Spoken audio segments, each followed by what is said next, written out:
So I'd like to welcome everyone to the 966th monthly meeting of the Amateur Telescope Makers of Boston. Our guest speaker today will be Tim Brothers, talking about night sky restoration. Yes. That looks like a Glenn slide. That's a Glenn slider. There was nothing I could do about this, so Glenn always likes to put some humor in here. Glenn, are you with us tonight? Did you Thank you. ever show up, Glenn? Can you hear me okay? Oh, he's here. Glenn's here. Okay. We can hear you. Do you want to do the first part? Sure. Can you see everything? I'm getting a kind of a bad connection though. You may have to take over, but can you hear me now? We can hear you just fine. So this is Glenn's humor, Sal imaging the Milky Way in its core. Pretty funny. Can you see that, Glenn? Glenn, Okay, we'll go to the first slide then. Okay. You with us? Can you see it? Yeah. You want to read it? I think his connection's just... Okay, the saying, again, sorry, I'm having some bad connections here at my end, so I don't know if you can hear me. Instantaneous. Go ahead, Glenn, I'm sorry. All right. Our saying is from, he's a Turkish playwright and author named Mehmet Murat İlden, who was born in 1959, but he says you need a poetic touch from outer space, then you need the moonlight. That was especially set up for Romario. And I had another one. I kind of Googled him, and I found just kind of an interesting saying that he came up with, so I was going to share this as well. If you want to appreciate the sun, be a miner. To value the land, be a sailor. And to long for freedom, get married. Glenn, onward. So here's the clubhouse observing schedule for the next couple of months, and I'm not going to read it for you. You can see it. It's on the event calendar. But what we've done for the last year is around the last quarter moon and the new moon, we've set duty assignments up for the clubhouse, weather permitting, of course. Watch your email to make sure that somebody's going to be at the clubhouse. This weekend is Rosh Hashanah, and we didn't put anybody down, but it might be clear Saturday night. I don't think it's going to be clear tomorrow night, but maybe we can get somebody up there on Saturday night. Just watch your emails to see when the clubhouse is open. But they're all on the event calendar, and I've already started to lay out the calendar for 2024 as well. So we're going to push forward with that. Nasmith Nazir was able to capture the International Space Station transiting the sun just the other day. Corey, I don't know if I click that link, will it work, do you think? I can get it to go. See if you can get that to go. I just have to do it a little funny with the... Oh, yeah. So as you can imagine, every time the International Space Station passes over the United States during the daytime, there is a path along the ground where an observer with safe filtering can see the ISS transit the sun. And long ago, you basically had to wing it from heavensabove.com and try to do some calculations and make it work. But nowadays, I'll share with you the website in a second. See that little guy? That's it. There it is. See how fast? There you go. Right across. Is that real time? No. I don't know, but I can tell you that depending on where the space station is, relative to you and the sun. If the sun is low on the horizon, for the ISS to transit, of course, it's got to be pretty far away, and those transits last for about 3 seconds. When the sun is nearly overhead, the transits last for about 1 second. Less than 0.6 seconds. Sometimes very fast. And the best way to see them is to, again, head them off at the pass, be on the sun with a filter, focused, ready to roll. I usually set my phone timer, and when there's 5 seconds left, I open my eyes and don't blink, and right across the sun it goes. Are we back on? Let's get back on the...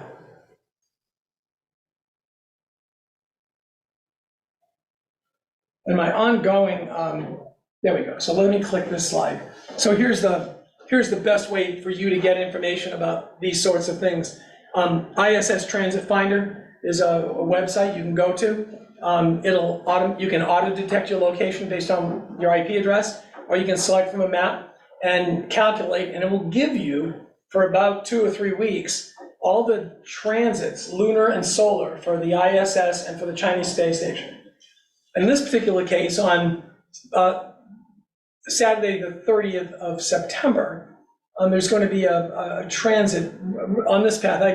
This slide was for, I gave a talk on observing satellites to the Rhode Island Club, and this was a slide from there. But you can find yourself, you can zoom in, you can find yourself on that center line if you want, and it's something to do. You know, again, you're looking at the sun, so safe solar observing at all times, right? But it's just a sort of a thing you can just sort of do just for fun of it. Sometimes it transits the moon, sometimes it's in shadow, sometimes it's illuminated. Your homework, your ongoing homework assignment has been for years. No one seems to turn it in. If you've never looked at the International Space Station through your telescope, I beg you to try it. The ISS just last night started making evening passes over New England. And I would suggest using medium power, about 30 power. If it's larger than an 8-inch scope, you may want to put a moon filter in to cut the glare down. You do have to track it by hand, right? But you can actually see the structure of the space station. It's big, it's the size of a football field. And when they're straight overhead, they're only about 240 miles high. It seems like a long way off, but. And how many seconds of arc is that? Is it 20-something seconds? I think so. When you look at images of the ISS transiting the moon, and compare the apparent size of it to craters on the moon, you go, wow, look at that, that's huge. Yeah. So you can actually see it. And it's kind of fun to do. If I'm going to do it, what I like to do is to catch it on an overhead pass. And I find it as it's coming up, because as it's rising towards you, its motion across the sky isn't very large, right? Because it's far away, it's coming towards you, the image is small, but you can see it more easily in your telescope. When it's overhead, it's going so fast, it's no way to, and you got to flip when you get over the meridian, and it's just too much of a pain. But ISS Transit Finder is a great way to do that. So thanks, NASA, for sharing that with us. These are from Christine, one of Venus and one of the Sun. Nice. Christine's been getting out in the daytime to look at Venus. Just past inferior conjunction back in August. Nice. And that's a nice shot of the sun. Christine, do you want to say anything about what you've done here? Or? Yeah, the inferior conjunction was, you got me inspired on that. I've done that quite a bit, but I've never imaged it before. Boy, that was interesting. It's funny, in my classroom, I have those two images up on the board, and I kind of go through the Ptolemy history and stuff with them, but I have the sun up there almost in, real, and I said, this is where the sun is in comparison to where Venus is, and so, that 742 is really close. So I was using a Takahashi FC 100, and the sun was going past the last baffle unblocked. So you definitely. I've used shields, long, almost like a sail, to cast a shadow across the objective. Yeah. And I've also used, with great success, just an aperture. I put a 3 foot, like a 5-inch box, 3 foot on the end, over the dew shield, and even then it was hitting the objective. So, I mean, what all that really does is it causes glare in a field of view. Right. It's not that direct sunlight's entering your eyepiece. It's just that sunlight is falling onto the optics, right? And that can cause a lot of glare. That's why I like that. That was a challenging image to get. I got that very early in the morning. It was nice. 9 or 10 o'clock in the morning. And what date was that? So that was the 12th of August. Oh, good. So that was right in inferior conjunction. Yeah. This was an easy one, 742. That's pretty far away from the sun. Pretty far. I can't imagine getting it much closer than that. You know my record, right? My personal best? No, what is it? 1.69 degrees away from the limb of the sun. Yep, the unfiltered telescope. Woo! Look, no white cane. Everything's good. I can't imagine. Everything still works. The sun, I sent out an email this morning. Mario took advantage of it. I don't know if anybody else got out there to look at the prominences, but whoo, they were beauties today. There was a big filament that was been rotating on the sun that finally is on the limb now. So it's this big, giant gush of prominences. It was really pretty nice this morning. But that's H alpha stuff. So Anyway, Glenn always reviews the Observer's Challenge. So for August, it was M56. One of my favorite Messier objects. It's just a lovely star field, a beautiful globular cluster that is unresolved in smaller telescopes. This, Chris, was this with the middle one? That's the one. Yep, look at that, huh? Oh, that is just beautiful. That was Chris's. Here's one by Doug Paul. You can clearly see it's a globular cluster. Again, in backyard telescopes, smaller backyard telescopes, it's just a misty glow in the star field. But I love it. It's so pretty. And there's Mario, 32-inch. Oh, 32. Yep, there's what you can do with the 32-inch. A quick comment. Sure. Well, you can see Mario's image looks a lot denser than mine. Yep. By adjusting the compression in your processing, you can you basically control that, so you can come up with either image depending on how you process. Oh, nice, nice. Beautiful work, you guys, nice. I'm amazed at what images can pull out of the sky. And here's Glenn's sketch of it with a little bit of resolution. Glenn typically likes to use his 3-inch telescope, so this may be with a 3-inch. Glenn, was that? Can you hear me? Yep, what scope was this? Can I jump in? Yep. Yeah, go ahead.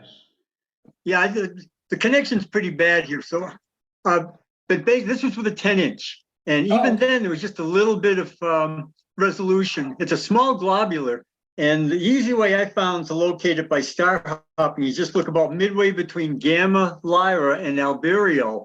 Yep. And then I just telescope a little bit closer down and just do a low power sweep. And it does look like a comet with low power and with a small telescope, but this sketch was made with a 10-inch scope.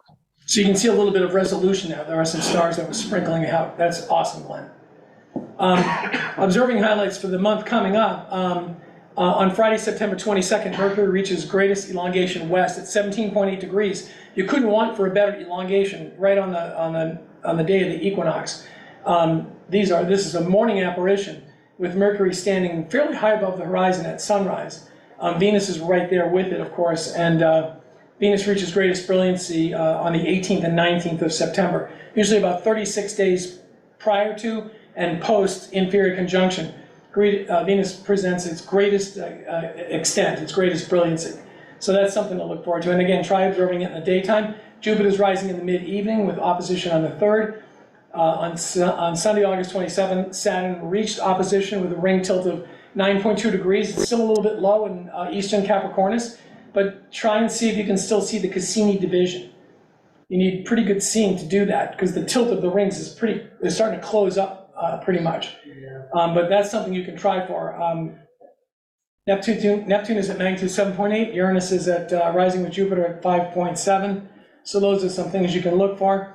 I decided that we should go forward with a variable star of the month. And I know Glenn's favorite, or one of his favorites, is Algol, Beta Persei. 2 days and 20 hours where eclipses, it's an eclipsing binary. The eclipses last 9 hours and 40 minutes. And in the next month or so, there are a couple of good opportunities to watch this. On September 16th, minimum occurs at actually 1:12 in the morning on the 17th, but you can watch it Saturday night on the 16th, this Saturday night, drop in brightness. And then on Monday, October 9th, minimum is at 11:42. If you're night owl, you can watch the whole eclipse. And it drops, Glenn, is it about a magnitude? It goes from, I think it's something like 2.2 to 3.4. It's over magnitude. That is, it's very noticeable. Yeah, it's a naked eye sort of event, so it actually changes in real time almost. So that's the variable star of the month. The double star of the month is Ras Al-Jethi, Alpha Hercules, which is Struva 2140. I was looking at it the other night, and I was like, we're gonna start looking at more double stars because they're really cool to look at. And with light pollution being what it is, especially with the Canadian wildfire smoke overs, have you guys noticed how horrible the sky's been? Yes. The daytime sky looks clear, the nighttime sky looks milky white because that smoke is reflecting light down back at us. But this is a beautiful pair of stars, and the challenge is to determine, what colors do you actually see. The primary star is an M5, so an orange star with a G5 secondary, which a lot of people claim look either greenish or bluish. It's probably just a difference in color. But 360 light years away, that's a pretty nice double star, easy to find, still in the summery skies. So there's that. Of course, on Saturday, October 14th, this is a little ahead of our next meeting, this is just beyond our next meeting. We have the annular eclipse of the sun. Anybody traveling to the southwest to see it? Mario, good, you'll have a nice report for us in November, right? Here in the Boston area, about 27% of the sun will be covered. 29 in Boston? Okay. Maybe that's Framingham, give or take. But there's the path of annularity. So that's something we have no outreach events planned for that day. But if you're going to share it with your neighbors, make sure that you really are careful with safe solar observing. Never, ever, ever leave a telescope, an unfiltered telescope, alone in the daytime, where people might inadvertently point it at the sun, not knowing. A full aperture filter is ideal. I always tape mine down if I'm going to show people, just because I just don't want to risk the thing falling off the telescope. I like to use the Herschel's wedge. I was using one this morning to look at sunspots, and also you can use H alpha if you have a scope like that. But yeah, please be careful observing the sun. It is very dangerous to do that. The September observing challenge is NGC 6891, which is the planetary in Delphinus. This is Doug Paul's very close up. If you look carefully, I don't know if you can see it in the slide. Yes, you can. The central star and a little bit of that inner structure. This requires, to see it like that, lots and lots and lots of magnification.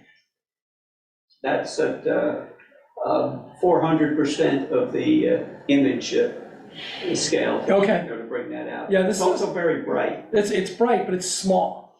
And it's a nice color too. You'll like the color on this one.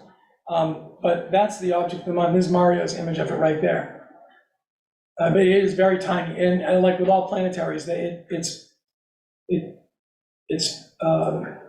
view is enhanced with oxygen 3 or UHC filter. I did narrowband filter. You did narrowbands, right, yeah. Here's Glenn's shot, and there it is in the middle. Can you see it? This is it right here. It's a little tiny thing. It's teeny tiny. Again, can you hear me? Because the connection here is pretty bad, but. I can hear you. What I caught here, this is with a 10-inch scope, and what I caught was just the bright central part. I didn't catch any of the outer parts. The whole thing is about 16 to 20 arc seconds across, but probably I saw the middle 10, and because it was so small, I needed the O3 filter. I just flash it back and forth, and the field star would dim while this object remained the same brightness. So that's how I was able to confirm it was a planetary nebula. Just remember, if you're going to use an Oxy 3 filter, there's such a narrow bandpass that you do need a little bit of aperture to drive the light through the filter. If you use a small telescope with an Oxy 3 filter, it's almost like looking down a black tube. So just bear that in mind if you have one. Thanks, Glenn. The October challenge is NGC 7027, a planetary nebula in Cygnus. And again, Doug, that's your picture as well. Look at how tiny that thing is. Right? That's a full frame, almost a full frame. Yeah, these planetaries are intrinsically small objects, maybe a light year across, and they're typically pretty far away. So they look tiny. I tried to show enough context to help people find some stars to hop in on, but as you can see, there isn't much. Yeah, it's a tricky one to get to. I think it's relatively easy to see, but it's a little bit, although it's near Deneb, as you can see in this picture. If you use star hopping, you can get to it. A go-to telescope will take you right to it, but again, it's tiny and it responds well to filters. And again, I'll jump in. Go ahead, we can get back to that slide. Yep. Yeah, I checked it out with a 10-inch again, and I did it by star hopping from, I think it's New Cygni, just a little bit to the lower right in that particular sketch there, that particular chart. Yep. And it says it's about the same brightness as 6891, but it looked to me to be much brighter, definitely larger, and it was a beautiful sight. It was very blue at high power. I checked it out at about 204 power. And I still use the O3 filter needed to confirm this object was definitely a planetary nebula. And that's a beautiful object to look for. So again, I encourage you to both check out 6891 and then this one just to compare the two. And as I say always, keep looking up, and I hope I'll be back next month with a better back. Take care. Excellent. You be well done. There's also a pair of brightish stars, I think around 9th or 10th magnitude, but they're cropped out of my image. Yeah. Close enough to use to star hop, right? Possibly. Maybe. They're about a half degree away or so. They're off to the upper right, outer frame here. I know Steve Clardy likes this object, so if you're up at the observing site and we're all out there observing, ask Steve if he'll pop it onto 7027. He loves that one. So that's coming up. And again, just to give you some stats on these things, Keppel and Sander, the Night Observer's handbooks, M56 has got 4 stars, 4 for the September object, and November's object's only got 3 stars. Yeah, there you have it. Pretty good. They're pretty interesting objects to look at. So with that, we'll introduce our guest speaker, Tim Brothers, and his talk is about the night sky restoration. So Tim Brothers is an observatory manager at MIT's Wallace Astrophysical Observatory, just down the hill from the clubhouse, and a technical instructor at the Department of Earth, Atmosphere, and Planetary Sciences. He also co-founded the Massachusetts chapter of Dark Sky International, where he is primarily focused on outdoor lighting policy in the region.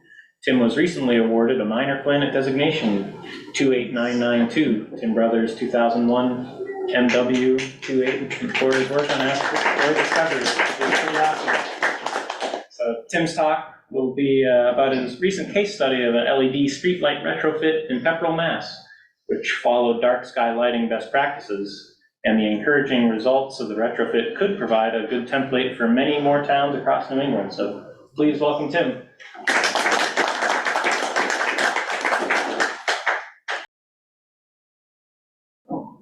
All right. Hi, everyone. Good to see many of you. Some of you I've seen quite a few times before, mostly in the dark, so if I don't recognize your face, that's probably why, although I'm sure this crowd is used to it.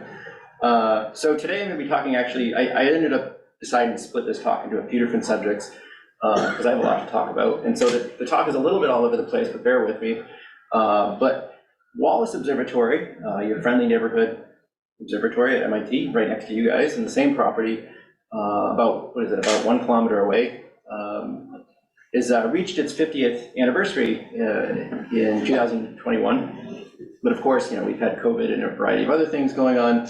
And so, but we didn't stop observing, we kept going. In fact, we never really missed a beat. We never canceled the class.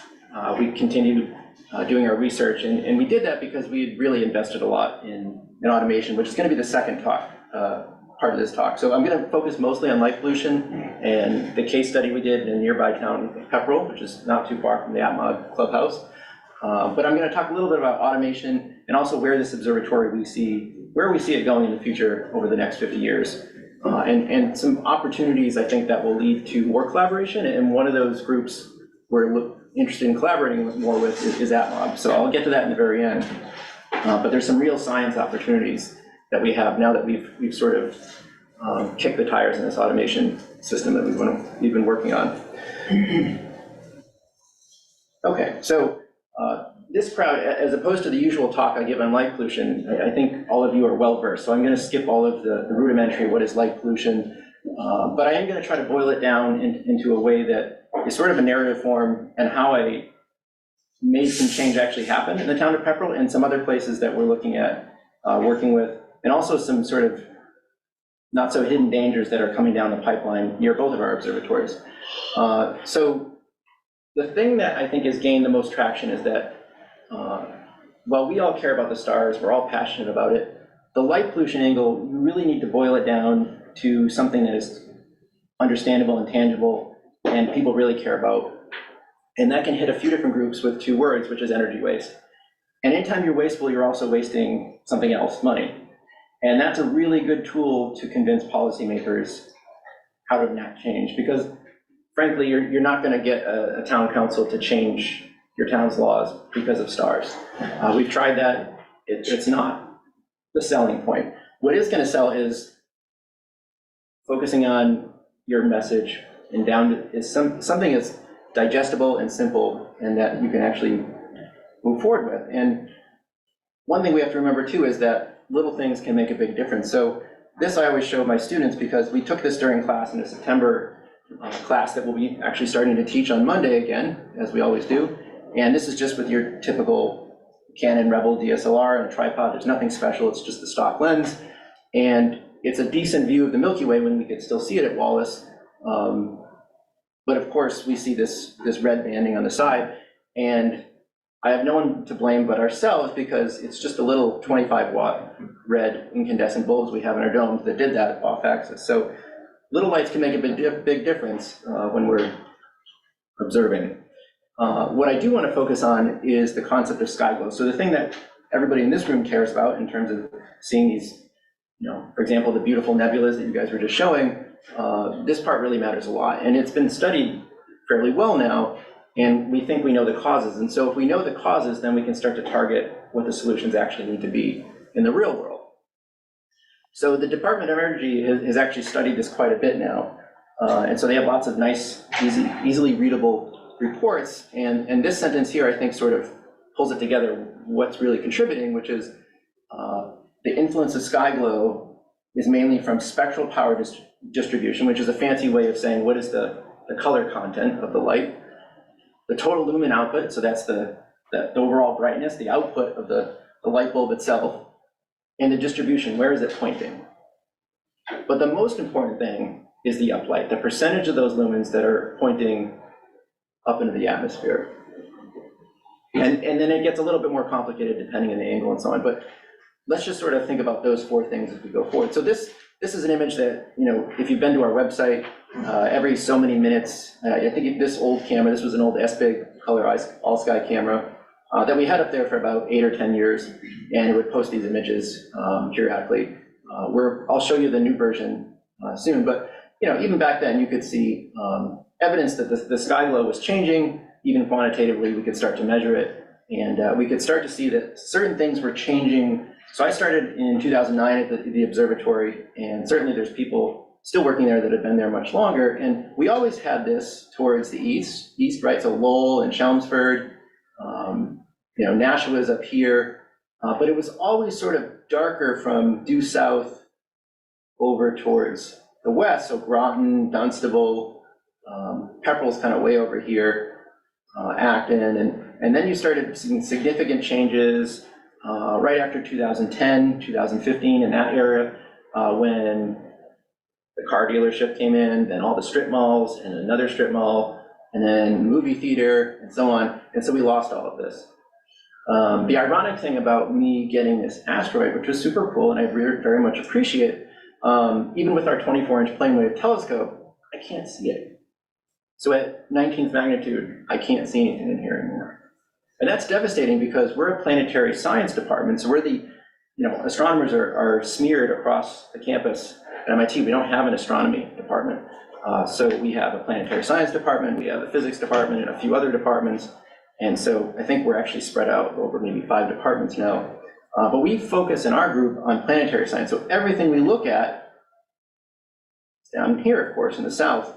And we're losing day by day stars, objects, Kuiper belt objects, asteroids, and so on and so on. There are things we can no longer study that we could when I started there. So being an astronomer, we're very aware of that. But then what really hit home was that we lost the Milky Way. It's gone now. We can't visually see it anymore. And so that's sort of startling to us because we also do education, we do outreach, and that's just sort of sad. The good news, I think we have a path forward. So what I'm going to focus on is the town we live in, because sometimes you have to start at home because you understand the terrain, the politics, and there was an opportunity here that we seized upon. So a little bit about Pepperell, for those who don't know. It's a small town, about 12,000. It's still mostly rural. There's a lot of farmland. 16% of our land is used directly for farming. That's probably actually increasing. A lot of people are getting more and more into farming, but it is under threat. We have several wild and federally designated wild and scenic rivers, just like the other, I think, 15 towns around us, the Nashua, Squanicook, which are all very high right now from the flooding. And we also did some studies. When I first came to town, they were working on a new master plan. So this is another opportunity to make change. Every 10 or 20 years, a town will develop a new master plan. And there was a lot of surveys that went out to people who live in the town. And 84% of the people that live in the town wanted to keep a rural character. And one of the components that was cited for that rural character was our dark skies. So regardless of politics, people really like the dark skies. We can disagree about how to keep them, but that was an important thing. Parallel to that, we were swiftly losing those dark skies. Taking some archive data and then some SQM data on my own, I came up with a rough number that in general, for this geographic area, sky glow was increasing by about 6.8% a year, which sort of makes sense if you've seen the recent reports in Science that says, rural areas, or maybe nationally on average, I think it's about 10.1% per year. So that sort of made general sense. The scary part when I actually projected those increases, that we would be losing the Milky Way in about 5 years when I first looked at this. So you can see just qualitatively, here's Pepperell Center. And by center, I mean there's nothing open in the middle of the night. Pepperell is generally shut down by 8 o'clock, but there's a lot of lights downtown. And then I live kind of a darker end kind of over here, but even that, the darker areas, I think when I moved to town, it was about 20.7 magnitude in my backyard, and I live on a main street. So just a couple hundred feet back from the road, it was about 20.7, which is pretty good. And then it started, I think a few years ago it was 20.3, so it changed significantly. And this was, by the way, we have lots of conservation land. This is one of the darker areas. This is looking at the Milky Way. I think this was August or September, and there's lots of sky glow. So this is the North Middlesex High School that has all of its lights. It's a massive campus on at night, even when no one's there. Same thing for the Hannaford supermarket that's right behind it. So we had a challenge cut out for us. And then the thing that really pushed me over the edge was all of a sudden driving home from the observatory, as one does at 3 in the morning, I was startled to see this. So this is on Route 40, right down the road from your observatory, my observatory. Run, just like many towns, seemingly overnight, it takes a few days to change a town's streetlights now. I said, what's that? Where did that come from? I couldn't see anything. And I'll tell you, anybody who drives this road at night, there is always a deer right there. I was just going to point out, that's a bad light because you can't see past the light. Yeah. So there's no contrast here for objects in the middle ground. You got someone lying in the road, you run them over. Yeah, and there's been numerous times, I mean, I'm sure people want to drive me off the road, I think they do, but I drive 20 miles an hour because you can't see anything with these lights now. And so it's super dangerous, never mind stars, it's just super dangerous. And then in inclement weather, so this is, a few months later, I took this picture. This is when you get onto 119, you go into Groton Center, which is now completely overlit. It looks like daylight in the middle of the night. And the same lights, these are 4000K, very poorly shielded, overly bright. And what you can't see here is a crosswalk right here. There's a crosswalk sign. If someone was entering, and honestly, with your eye, it's even worse than what this image shows. You would not be able to see someone in front of you with the glare. So that's a super big problem. And that's where I started to think, okay, maybe I should actually stop complaining and do something. And so my first attempt was with our first town administrator back in 2017, right after I saw these lights. And I tried to, I think I maybe more than talked to him, I berated him. And that was not the best approach. So what happened is, yes, he took my meetings, but then we put in more lights. And so what happened is the state, with good intentions, tried to subsidize cutting energy. And this is what we got in town. And I could go on, I could show you a million examples of all the towns in the area. It's all the same stuff. Our library got lights where they didn't have them before. They're mounted about 16 feet in the air. Half the light shines up into space. By the way, we have a pollinator garden right behind here with wall packs that shine right into it. This is our fire station. Some of these are on, actually, what happens is it's sort of like, it looks like a UFO in the middle of the night. Some of these lights blink in different speeds, and so they're blinking all over the place. You can't see anything, and notice the hard shadows. I'm told by the police the purpose is that to prevent people from stealing things from the fire department. Well, you're not going to see anything with this kind of glare. So where did I go wrong with this? So I made all these meetings. I thought we came to an agreement that we weren't going to do this. Well, the problem is I only met with one person. So you need to build a consensus. You need to build a team. My messaging was too dense, too much jargon. It was not digestible for the average person. And again, don't talk about stars. Focus too much on the cost of bad lighting. I didn't talk about the benefits of good lighting.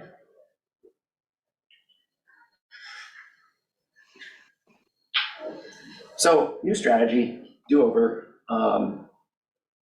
The idea here was that keep getting out there, keep being the activist on one side, get in the paper, convince your allies, build your army, but when you deal with the town, act like a consultant. Talk about saving the money, talk about saving the money, talk about saving money, talk about increasing safety. Try to find the people who actually make the decision. Have one-on-one meetings with them, and then from there build on to the other committees. Ask to be part of the team. A lot of times these decisions for what lights are going to go in are casually decided in a meeting by one person just because the salesman says this is probably your best option. But they're not lighting engineers, neither was I. I had to learn a lot along the way. But get in those meetings, find out what they're actually proposing, and try to slow things down. That's probably my best advice, slow things down. Yes, Mario? In Gloucester in 2008, I got the mayor to appoint me to, as a freebie, to a lighting commission and energy committee of the town. Towns are always looking for volunteers, one night a month, and now you have direct input and you are the decision maker. That's very good advice, and that's actually, you're skipping to my next slide, thank you, Mario. Okay. But before we get to joining committees, this is the kind of thing you want to arm yourself, and don't try to digest everything that's on this is a dense slide, but the point of this slide when you show policymakers is showing examples of how you can save money with the thing you're trying to change. So for example, I got this publicly available slide about how Cambridge, Mass, which was one of the first cities in Massachusetts to dim their streetlights, while I wouldn't say their lights are perfect, they did dim them, and it sort of showed as a path forward, at least, that you can save a lot of money using the dimming controls. And then you can look at other things, because tall buildings also have a huge impact on light pollution, deaths of birds, and migrating animals and stuff like that. So things like this, which shows occupancy sensors can save you 90% of your electricity. And it really comes down to just showing them, try to explain in really simple words. There's this thing called a 7-pin controller. It looks like a cup. It just goes on top of your light and it plugs in, and then magic happens and you cut your electricity and you save money. So try to really boil it down to something simple and use those words. It's simple. What does that controller do? Yeah, so a 7-pin controller can do a lot of things. And so this is sort of the neat thing about LED streetlights. So initially when LED streetlights came out, they were pre-programmed to a certain wattage. And if you wanted it dimmed, they had to be dimmed in the factory and then you couldn't change it again. So a lot of places just didn't do it at all. But these new controllers, they are either connected through Wi-Fi or 5G or other types of 4G signals, and they can talk to each other, or they can talk to the town hall, and you can control all of them, or individually with a phone app, essentially. And there's other things you can go on there. You can stack them, you can add, so you can control what the light does, but you can also add things like 5G Wi-Fi for neighborhoods that don't have internet access. You can add, and you don't need Starlink, right? You can add traffic sensors, you can add security cameras, you can do all sorts of neat things. But we're just gonna focus on light for now. So just that little thing, now that it does cost money and the town would have to invest in that, they'd have to pay for a service, but as opposed to saving maybe 50, 60% of your electricity, now you can start accessing 80, 90% savings. So that's really exciting. So to Mario's point, I did join a committee. This is one way to do it. We had a standing committee called the Light, Air, and Noise Bylaw Committee. So we started with noise. We developed a noise bylaw. We tried to pass a light bylaw. It failed by 7 votes. But along the way, that gave us a lot of time to, over the couple of years, meeting together, sometimes with people who opposed us. Some of those people were on the same committee. We developed some things that were sort of common sense, that we figured out what the town could handle in terms of changing the policy, changing what the lights were, and then it sort of gave us an excuse to start documenting things. And it also gave us an excuse to make an official town page that even our detractors couldn't mess with, right? Because now it's public record. So we just dumped everything available on the web. I'm not sure if it's still there, but it should be. And we started examining different things like maybe some people are really interested in dark skies, but maybe some people are more interested in pedestrian safety, or maybe there's even an endangered animal. So it turns out there is an endangered animal, and it's on actually the property where Alamo is wild, right? It's the Blandings turtle. And that is a great tool to pushing against light pollution, because we know things like turtles are super susceptible to light pollution.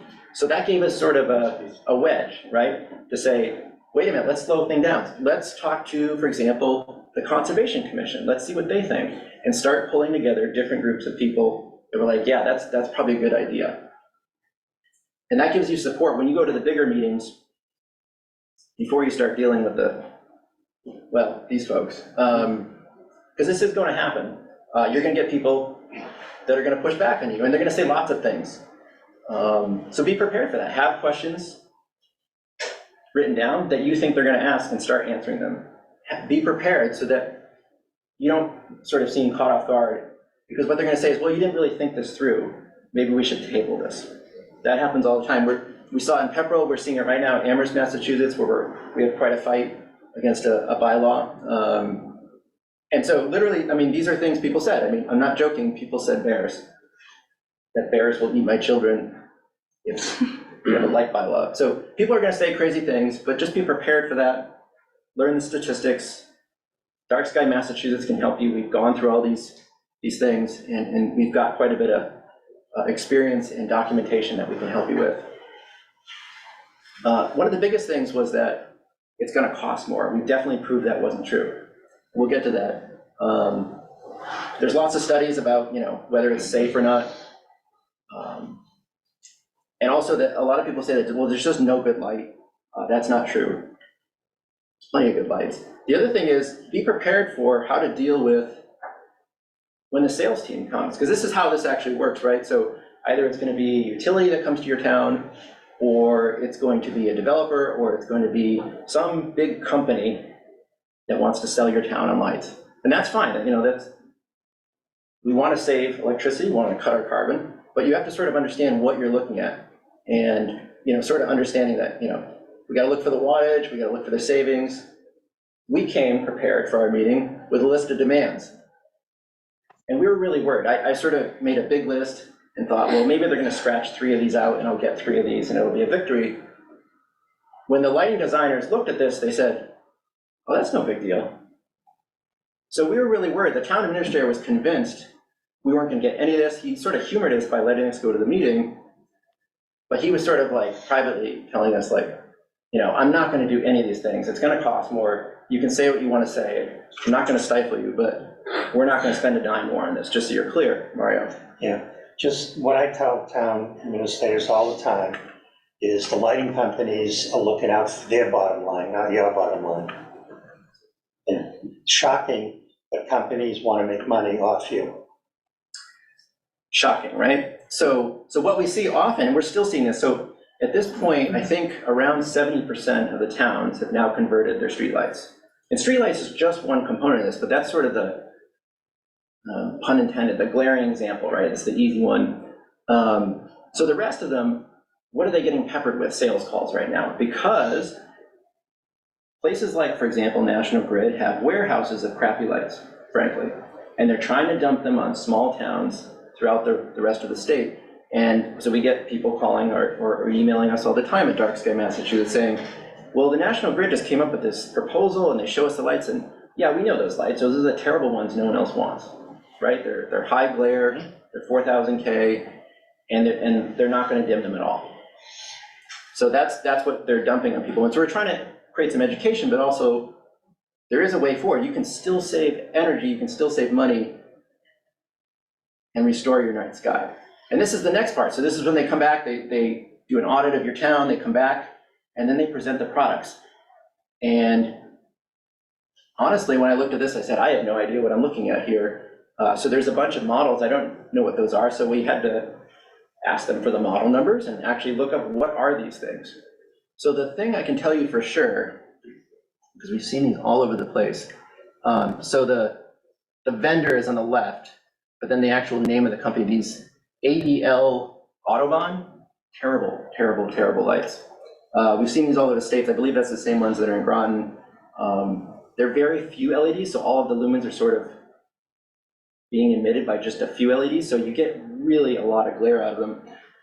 The neat thing was, because they didn't push back on any of the demands, they came back with all 2700K streetlights. So 2700K is the same color as incandescent, No, pretty close. 2200 is incandescent. 2700 still has 15% blue. Okay, So these are incandescent. it's pretty close. It's better than 3000. Yeah. It's a heck of a lot better than 4000, but it's definitely bluer than incandescent. Well, LED is a little funny. We can agree on that. It's not a true, analog, but to just give people a general idea, that's what it's sort of marketed as. Let's put it that way. Tim, why are two crossed out? There was so one was like, I think it wasn't available, and then one of them ended up being not cost effective for some reason. So they crossed those out for us. There was some issue, and they helped us narrow down. And then we had 5. And then late in the game, this was sort of the interesting piece that I was sort of saying, great, we've got some big wins here. We're gonna get 2700K, we're not gonna have the 4000 part, they're fully shielded, which not all the lights were. And our town administrator was on board with getting dimming controls. So that was pretty cool. I think we're gonna come out pretty good. The thing that we didn't expect was Cooper Lighting had just come out with a new product, a 2200K, which is sort of more of an orangey amber color. It's actually designed to mimic the high pressure sodium color. They had just released it, and they were willing to sell it at the same price as the 2700K. Whoa, now that's a deal. Yeah, That I like. never mind that their price to begin with was beating everybody else. Now, I had no idea what the light looked like, but we sort of looked at this and said, well, what about a demonstration? And I figured that was going to be a lot of money. I think, I've seen the bill, I think it was in the order of something like $5,000. It's not a lot of money when you think about a several $100,000 project to get a demonstration of what you're buying first, right? So that's what we did. Sorry, on the previous slide, what was the bug number, what the bug rating? Our demand was that none of the values, so he asked about bug rating, so that's backlight, uplight, glare, okay? And that's a whole nother subject, but basically it quantifies, it puts in bins, the different scales. So a lower number, 0, basically has 0 to a tiny bit, and 1 is like a little bit. And then once you start getting 2, it's very noticeable on any of these numbers. They go all the way up to 5, by the way. And so we tried to have a rule that said none of the numbers can be above 1, but we really want the uplight to be 0 if possible. And that, by definition, points to fully shielded lighting.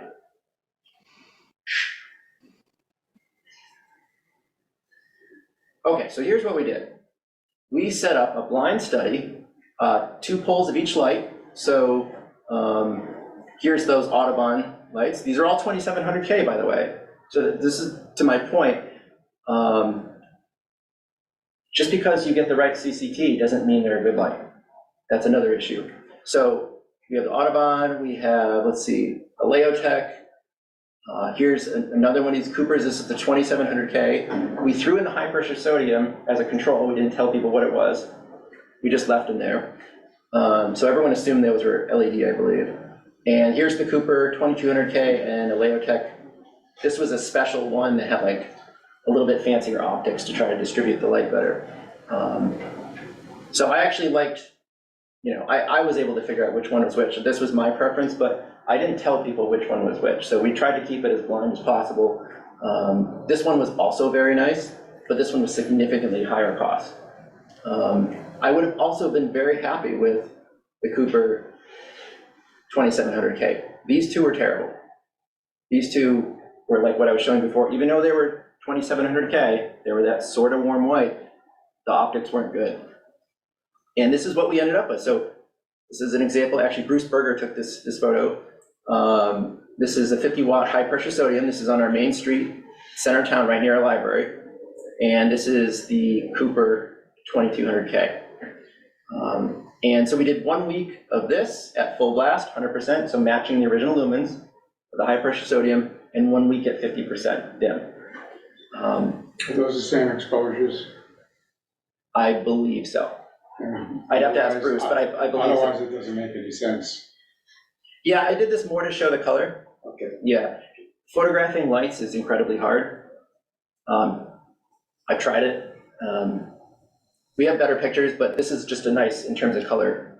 Yeah, but the eye adapts to the amount of light, so it's perfectly valid to change the exposure to what the eye would see.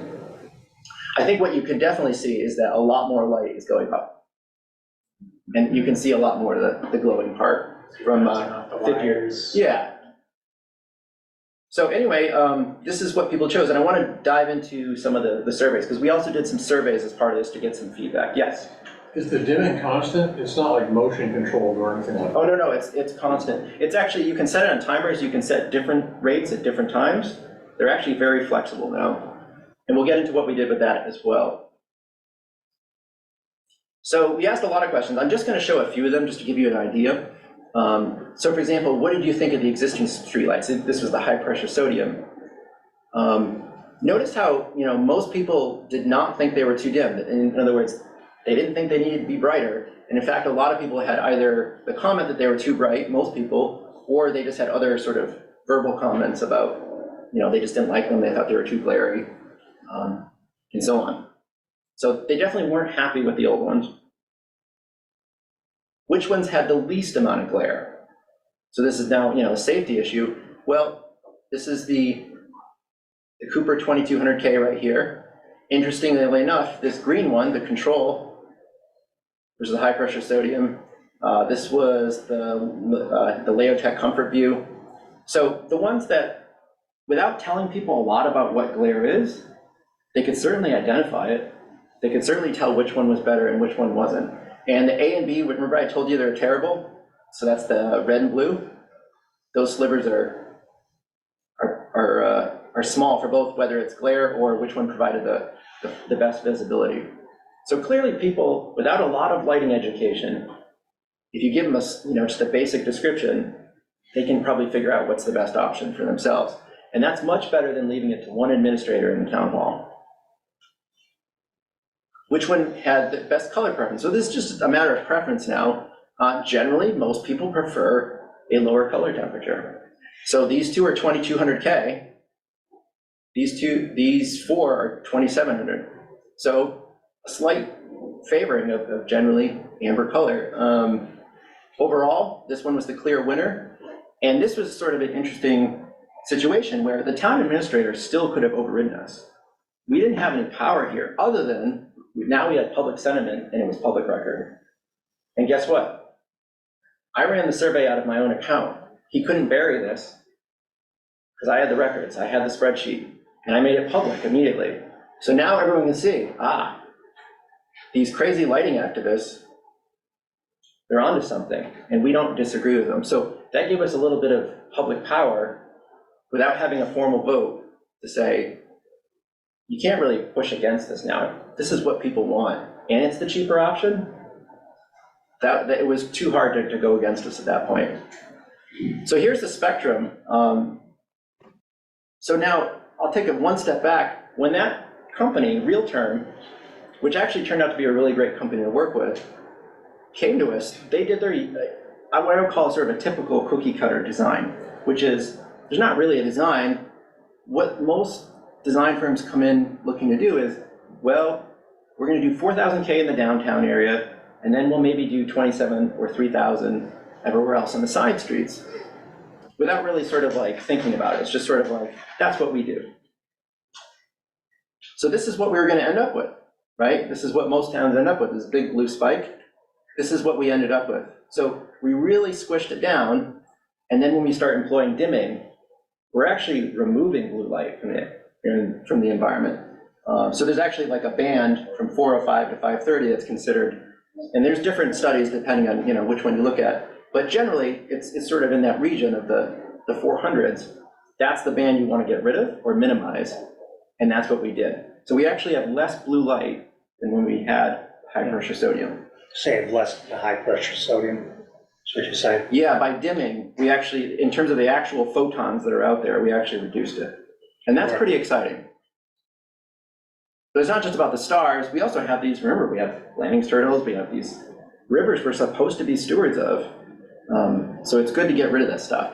And this is, what you end up, so when you're looking at these cut sheets for an optics, any of these lights, if you can pull up what your town is installing or about to install, you can look this up, it's easy to find, and it's gonna say things like, what is the watts, what is the lumens, what is the bug rating, the lumens per watt.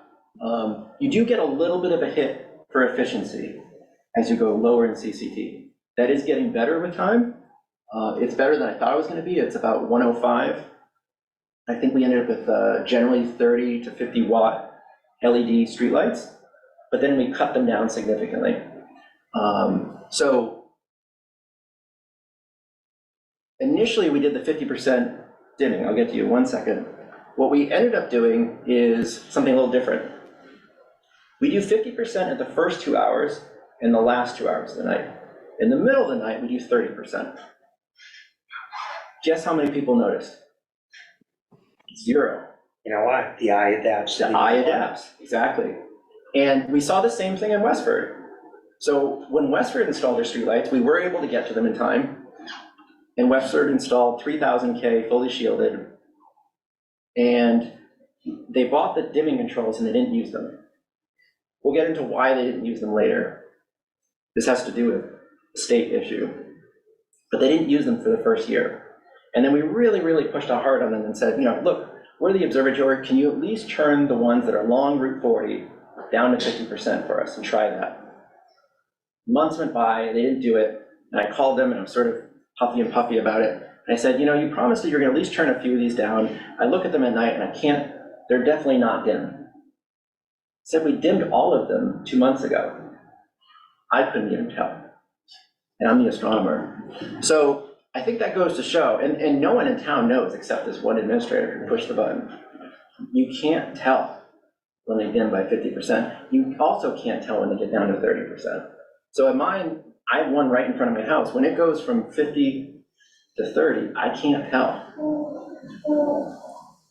But people say they can see better now. It's because the contrast is better. Because the contrast is better now. Exactly, Mario. And we just went. Why is the contrast better? When you have an intense bright light, your pupil contracts, okay? So consequently, just like that first photo we showed, you have this intense light on the ground, and it's black beyond it. Okay. So the average person's response is, well, we gotta put up lights beyond that because we can't see. The correct response is to dim the light, have it spread properly, the contrast is better, you can see better, and your pupil isn't constricted to 1 millimeter, so you can see down the road. It's the exact opposite of the way people normally think. Less is more. And if you care about reducing carbon, because the world is on fire right now, we went from 68 watts to 12.9 watts on average throughout the night. That is an 81% reduction in electricity. And what did their proposal tell us originally? It said 71%. They said that was the best we could do, is 71%. We're saving 81% now. So we cut a bunch of carbon too, so that's pretty cool. And guess what? There's no increase in anything negative. So according to our police chief, this is also a really important data point because this is something we've been trying to figure out. We've always been told more light will be less crime, more, less accidents. And according to his survey of his night shift officers, they state that their roadway visibility is improved, glare is reduced, and he is not aware of any additional roadway safety or criminal activity associated with the new lighting system. That is a hard sell to most police departments unless you show them an installation where it's actually better. Everyone assumes that it's known that if it's dark, it's bad, and more lights. When you now have high contrast, you just gotta have more lights. It's obvious, right? It's obvious, except if you don't know. So I had so before I talked to the police chief, I called the police station to try to, I had gone around a few times, and I do these night surveys. I'm the only person awake besides police in the middle of the night sometimes, either doing astronomy or, because we have some really great places to do astrophotography, but also sometimes I just measure the sky quality doing the surveys. So sometimes I talk to the officers, and they've all been big fans. They can see deer on the side of the road better. They can see the skateboarders, who are the only other people that are awake in the middle of the night, besides myself. And they're happy about that, so they don't run them over. And the other funny thing is I called the police station one day, and I said, I was talking to the sergeant, I believe, and I said, I was trying to ask him, explain, this light project, and ask him, what he thought. And I was just, can you tell me on the record or off the record? He said, well, I like them better because they're brighter and I can see better. I said, you like them because they're brighter? And he's like, yeah, they're definitely brighter and I can see better now. Yeah, It was contrast that was better. He just didn't know the right word, but he thought he was seeing better because they were brighter. They weren't, they were dimmer. There's only a third of the light. Jim, how did you do the survey of people and like what percent, like how many were in the survey? Oh, that Google survey I did? Yeah. So I think it was something around 20-25 per week. So it wasn't the numbers that I was hoping for. Some people had a hard time figuring out online surveys. That was a learning thing too. We should have done things like QR codes and made a couple things easier. But it was enough to give us an idea, I think. And certainly I would really like to do this again in another town and do a few things differently and get more people to survey to flesh out the statistics a little bit better. But I think it gave us some pretty interesting clues. The other thing is, now I haven't published this yet. I'll give you guys the raw numbers, sort of some ranges. What I've been I did do a pre-installation and a post-installation. The trick was, because of the time of year we installed them, which was, it lasted a couple months. It was like in August through October. What happens in October? Well, the season changes, and what happens when fall happens? The leaves fall. When the leaves fall, it has a huge impact on the sky glow. So I realized quickly I couldn't do the after, so I had to wait a full year and wait till the same moon phase, make sure I had clear skies, and make sure there's still leaves on the trees within the same rough month or 2 month range. So I did that, and actually I'm about to do a third year in the next few weeks to see a year later, do we jump back on that train of 6.8%, which that was sort of assumed that we do. But we know that we actually restored the night sky. So it actually got darker. And it wasn't just one location. I sampled about 15 different locations.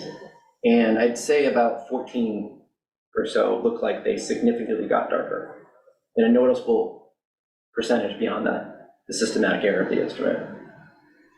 Did you calculate any kind of payback? Like return on investment? Yeah, there is an ROI calculated by the real-term energy. It's some amount of years. I think it's in the single digits. I want to say it's like 4 to 7 years in that range. It's not long. It's kind of typical. It's like comparable to like solar panels, something like that. Yeah. So that was another thing. Our electricity bill has already gone down significantly. We'll pay that. It'll break even in a few years. So we're already a few years into this, and then we pay so one thing we did have to increase our cost is now because we bought the lights, so we own the lights, we have to pay for the maintenance versus that being buried in your bill somehow. The LEDs last so long, that's fine. They last longer, but guess what? They're gonna last even longer because we dim them. Because there's less heat in the system. Because a lot of these lights that other towns are operating at 100%, they're not lasting 30 years. You've seen them either turn purple or they burn out or flicker. They're running too hot and they only last 5 or 10 years. So hopefully ours will last quite a bit longer. That should save us even more money. Yes? Jim, you've been putting in an awful lot of work on this, and it sounds like you're going to continue to document. Do you have plans to submit this to any online journals? And I don't know what journals are out there that this would be a good input to. That was a question I had because I do astronomy. I work on asteroids and exoplanets and automation and things like that. That's actually what I do for a living. This was not what I expected to be spending the last 5 years of my life on. So that's partially why I've been putting so much time in this. I'm trying to bring it to completion. I'm hoping to submit something by the end of the year and get it peer reviewed. And we've had a couple suggestions about what kind of journal to put in, maybe a sustainability journal. So, we're always open to suggestions, but there's a little bit more I want to do, and there's still a lot of calibration I need to do on the data to adjust for, what time of night it was, and some other little details I've got to fiddle with, but it's coming along pretty There's a good. magazine called LED. The lighting engineers read that. I'd like you to put it in that one. That would be a good one. So they actually featured LED magazine. We actually got the cover for this.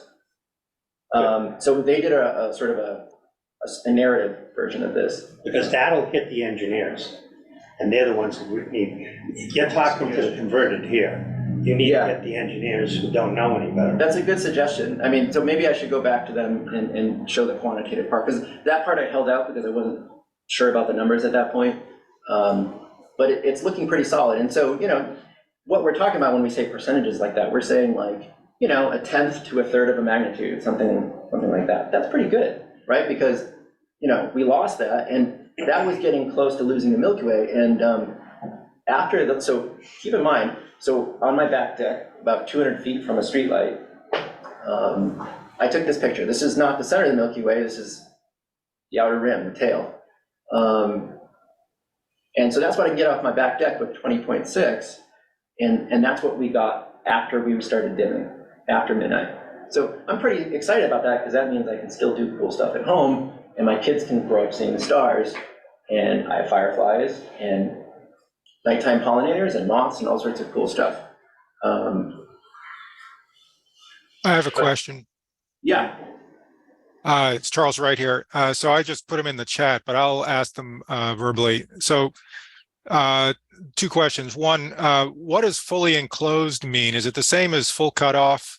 And the lights with less glare, are they basically lots of LEDs behind a diffuser, or versus a single or very bright LEDs? Is that how that's achieved? Yeah, so the first question is fully shielded the same as full cutoff? There's slightly different definitions. I don't want to get into the weeds about the percentages and angles and things, but if you went to a lighting designer, came to your town, and you said you wanted full shielding or full cutoff, I think they would know what you're looking at, and you could just sort of say, I want to make sure there's no lumens going up in the sky. But generally, fully shielded is more the preferable term now. Your second question is exactly right. So you want more individual LED elements, so more actual LEDs populating the board, and you want some sort of optics package. So nowadays they're getting, it's not just a board, it's not just a flat board anymore.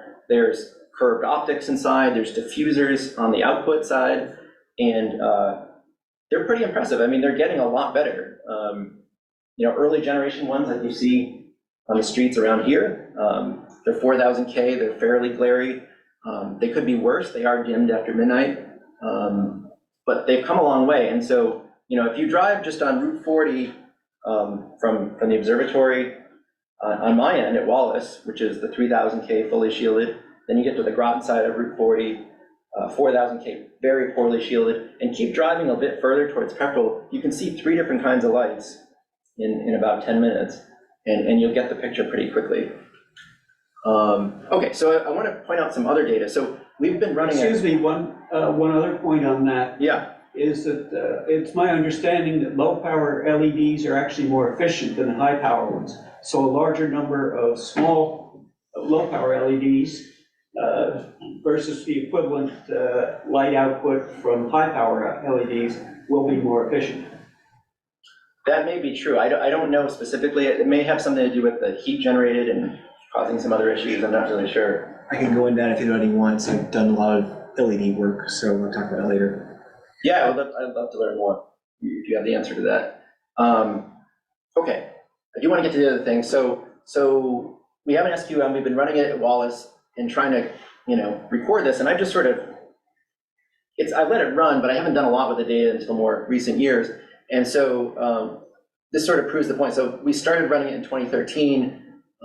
In our summer months, we could certainly see the Milky Way, right? Because it's above 20.2. That's what you need to see the Milky Way. That's what this red line is here for. But then we started seeing, over the next several years, these really dramatic spikes. Sometimes there was nights where it would actually drop by 3 magnitudes. And you're like, what the heck is going on? And it didn't make a lot of sense.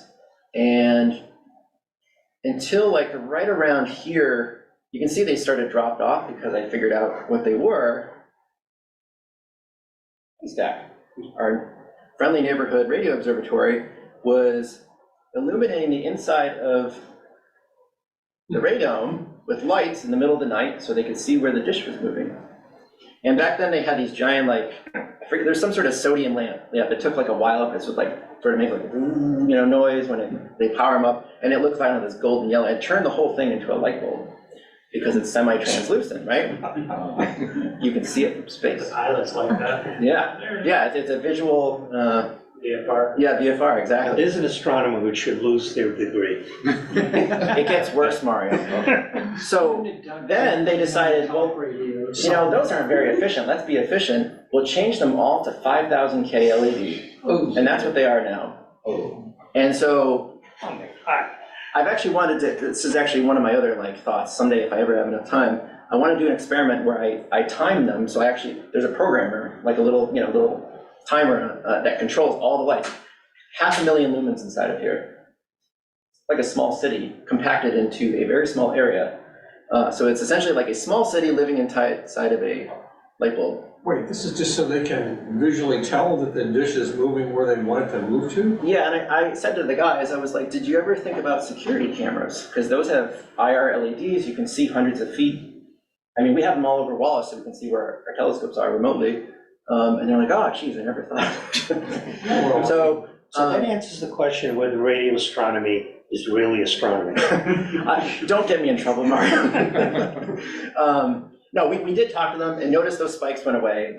So sometimes it's just a matter of having those, and they felt really bad. So presumably MIT has electric bills too, and so they'd be susceptible to the same arguments. Well, with the other things that they're running there, honestly, they probably didn't notice the difference. The amount of megawatts that it takes to run all their radar systems, I think it's... Focus on the positive then. Yeah. Our observatory will see better if you So anyway, I think the point is, we figured out, sometimes you need data to figure out what the problem is. Because when I showed this to colleagues and they're like, either something's wrong with your instrument or you, and it was real, it just needed to be dealt with. But now, we want to try to figure out what exactly is the trend here. So let's remove that. And then we get a little bit more realistic picture. So we're seeing generally over the last 10 years, something like a 3% growth in Westford for light pollution. It got bad. And then it started to get better. So what happened in 2019? Well, that goes back to that story I was telling you. Around June 2019 is when they started dimming the Westford streetlights. I think my theory is that had a very slight impact on improving it, and then COVID development sort of slowed down, so it maintained it, and then COVID went away, and I'm pretty sure people in the area spent a lot of their stimulus money on lighting, because driving home, there's an awful lot of trees, shrubberies, rock walls, and sides of homes that are illuminated at 3 in the morning. There's even a house on Route 40 that is now a UFO that has raceway LEDs that blink in different colors. It races around. Yeah, sure. And you could see it probably from miles away. It's pretty wild. So anyway, there's a lot of that going on in the area. And where are we going? I'm not sure, but we're definitely getting worse over the last year. So I kind of expected that. Unfortunately, that means that, visually what we're seeing is quantitatively real. We have lost the Milky Way again. Okay, so that's sort of depressing, but remember, we figured this out already. The other thing to watch out before we move on is LEDs are not all the same. So, here's compact fluorescent. So this is a spectrum I actually took in the lab. We were trying to figure out what exactly is inside of these different types of products that are on the shelves. So here's a warm white. This is what it actually looks like. This is a 2700K LED. Here's the old red incandescents where I showed you those in the first slide. We still have cases of these things. So there's a big red spike. And now, just so you know, I didn't normalize all of these, so this isn't perfect, but notice the red LED. So this is what we started replacing all of our lights around the observatory. It's got a massive blue spike, so I've actually started putting back in the incandescents. Yeah, it's the manufacturing process. Some are better than others. Yeah. And the re-radiation from the phosphate coating, some do a good job, some don't do a good job, and it depends on how much blue escapes. So these are the telltale signs of a phosphate coated, right? You get the blue spike and then the secondary hump, right? But then you've got these guys. What are these guys? These are RGB LEDs. This is different. This is a whole different ballgame. So this is, you know, mixing and matching four different LEDs inside. And this is my favorite one out of the Philips Hue brand. What's the name of this setting? Starlight. It's pure blue light, which is terrible for astronomers, which I found amusing. So, you know, quickly again, just to sort of summarize, you know, start at home, practice some solutions, make public comment, go to meetings. I mean, this is really where the action is. It's not always exciting, to be honest, but going to meetings, particularly the hot place right now is zoning board meetings. Why? Because there's something big going on in Groton. Have you guys heard of the development next door? So it's called Heritage Landing. So here you guys are. I'm over there. And this whole thing is going to get developed, if they have their way, with this. About 45 units. Keep in mind, there's Blanding's turtle spawning areas, like all throughout here, all these areas. You can see publicly their lighting plan. So a typical street light, just for, you know, in terms of illuminance, so this is the light that hits the ground, is usually measured in foot candles or lux, so we'll just use foot candles. Below a street light, you're talking about 1 or 2 foot candles maybe. If you dim them down, maybe a half a foot candle. Some of these lights are 9, 10 foot candles. What are they there for? Couldn't tell you. There's no houses there, but there's a ring of really, really bright lights in the center of the neighborhood. What's there? Nothing, it's a sand pit. But that's what they're doing. And all these are all floodlights pointing outward, away from the development. And then, you know, totally, I figured out, I forget how many, but there's, I think, a few 100,000 lumens coming out of this little neighborhood. Now, people can have porch lights, I get that and all that stuff, but, you know, whatever is going on with all these post lights, ballast lights, there's lights in between lights. So these are just the post ones, there's one in between all these. There's floodlights that point out this way. None of the lights in this development are dark sky compliant. We had talked to them, it didn't work out. Is So now there a code requirement for that? well, guess what? So this is called a 40B development, which means by Massachusetts state law, they can circumvent bylaws. They go right around it. So Tim, I just want to make a little bit of background, a boost to your suggestion and a challenge. I chaired the Lowell Conservation Commission for 17 of my 22 years there, and I was a strong advocate for downlighting and for reducing lighting. So planning boards and zoning boards are generally not your friends because they're dictated by local ordinance. Concoms are not, though. They're dictated by state law, and they do have authority to override a zoning and a planning board as well as a city or town engineer. So in most Concoms are either appointed or elected. Most of them are appointed. And most people on Concoms are tree huggers. I would tell you that right now. So it's not just endangered turtles. It's all wildlife that they have jurisdiction over. And if it impacts their ability if it impacts their nocturnal abilities, that's your step in, and that's what I use. Most developers are represented by environmental engineers at these meetings. It's not the developers that are appearing. Their lawyers will be there, but they're just doing an introduction.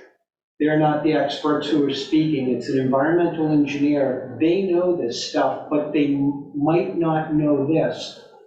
The Concons do not know this, but they will take this to use it as a reason to turn things down. They will gladly take this information. Zoning boards and planning boards probably won't, because they're following city engineer guidelines and lighting guidelines and stuff like that, and that's hard, but Concons can go over them, and they can say, hey, turn it down. Most developers will be happy to do this if it's going to save them money. They just don't want to pay their lawyers anymore. Basically, that's what it comes down to, if they have to keep going back to meetings to get approvals. So they generally take the path of least resistance. I had a lot of success requiring developers to turn the lighting down, to turn the lighting off, or to eliminate it. It goes from repaving parking lots over a certain size, and I'm not talking driveways, I'm talking development, shopping center parking lots. When they go through, they generally replace the lighting, because it's easier when they repave, just take everything out, repave, and then build new. It's a lot cheaper for them to do that, and generally they put up bigger, better, brighter lighting because they think that's what they have to do, until you say, hey, you don't need to do that. And they're like, okay, because this is going to save them a lot of money. And so having this information in front of Concons is a great idea. Is this Groton? This is Groton, yeah. Well, it doesn't matter. Right. It could be any. No, I mean, we should, if we have a club member in Groton, we should get them to go to the town meetings. And my challenge is, join your Concom. Conservation Committee. Conservation Commission, yeah, I'm sorry, I'm using. No, I think that was a wonderful summary, and I 100% agree with you. We have had a lot of, in fact, I would say that's one of the great committees in various towns we've tried that we've had good luck with.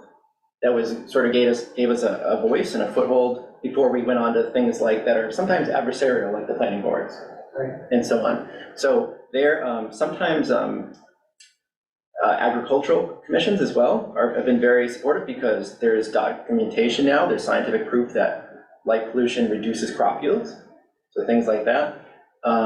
So I have to be a little bit careful, because MIT. And by the way, they have, Concons do have advisory over 40B developments too. 40B developments have to go in front of Concons. They can't circumvent the state regulations. They can circumvent local bylaws. So the city or town, Groton may have a local wetlands bylaw, but the state wetlands Act still applies, and the Concom is the arbiter for that. The local Concom is, and 40B developments cannot get around that. So they still have to abide by the state regulations, which the local Concom controls.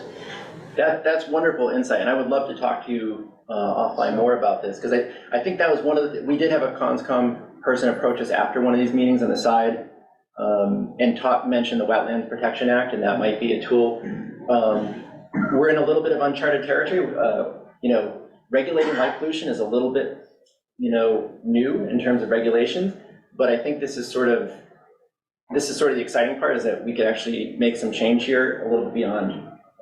If we could start tying these things together, because the science is there, but can we start connecting it to actual policy so that we can actually start protecting, because these species are just as sensitive to light as they are to, say, an oil spill or anything else that's going to happen there. So, have you thought about moving this up to the state level?